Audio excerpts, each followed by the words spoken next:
Hello children. Hi sir. Hello children. Hi sir. ಸರಿ. ನೋಡಿ, ನಾವು ಪರಿಸರದಲ್ಲಿ ಅನೇಕ ಗಿಡಗಳನ್ನ ನೋಡಿದ್ದೇವೆ. ನಮ್ಮ ಮನೆಯ ಅಂಗಳದಲ್ಲಿ ಅನೇಕ ಗಿಡಗಳನ್ನ ಬೆಳೆಸ್ತಾ ಇರ್ತೀವಿ. ಅದರಲ್ಲಿ ಒಂದೆಲಗ, ಏನಿದು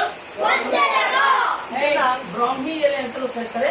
ಈ ಬ್ರಾಹ್ಮಿ ಎಲೆಯನ್ನ ಅಥವಾ ಒಂದೆಲಗವನ್ನ ನಿಯಮಿತವಾಗಿ ನಾವು ದಿನನಿತ್ಯ ಬಳಸ್ತಾ ಬಂದ್ರೆ ಮಧುಮೇಹ ಕಾಯಿಲೆಗೆ ಅಂದ್ರೆ ಸಕ್ಕರೆ ಕಾಯಿಲೆಗೆ ತುಂಬಾ ಒಳ್ಳೆಯದು. ಅಷ್ಟೇ ಅಲ್ಲ, ಮಕ್ಕಳು ಬೆಳಗ್ಗೆ ಎದ್ದ ತಕ್ಷಣ ಕೈಕಾಲು ಮುಖ ತೊಳ್ಕೊಂಡು ಬೆಳಗ್ಗೆ ಖಾಲಿ ಹೊಟ್ಟೆಗೆ ಈ ಎಲೆಗಳನ್ನ ತಿಂತಾ ಬಂದ್ರೆ ನೆನಪಿನ ಶಕ್ತಿ ಜಾಸ್ತಿ ಆಗ್ತದೆ. ನೋಡಿ, ಇದರ ಉಪಯೋಗಗಳು ಏನೆಲ್ಲ ಇದ್ದಾವೆ ಅಂತ. ಜೊತೆಗೆ ಮೈ ಮೇಲೆ ಗಾಯಗಳಾದ್ರೆ ಗಾಯಕ್ಕೆ ಇದರ ರಸವನ್ನ ಹಿಂಡಿದ್ರೆ ಬೇಗ ಗಾಯ ವಾಸಿ ಆಗುತ್ತೆ. ಅಷ್ಟೇ ಅಲ್ಲ, ಗಾಯದ ಕಲೆಗಳು ಸಹ ಬೇಗ ವಾಸಿ ಆಗ್ತವೆ. ಇದನ್ನ ಚಟ್ನಿ ಮಾಡ್ಕೊಂಡು ತಿಂತಾರೆ, ಮತ್ತೆ ಇದಕ್ಕೆ ಸಾರು ಬಳಸ್ತಾರೆ.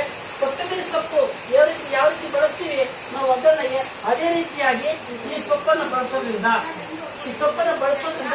ನಮ್ಗೆ ಆರೋಗ್ಯಕ್ಕೆ ತುಂಬಾ ಒಳ್ಳೆಯದಾಗ್ತದೆ.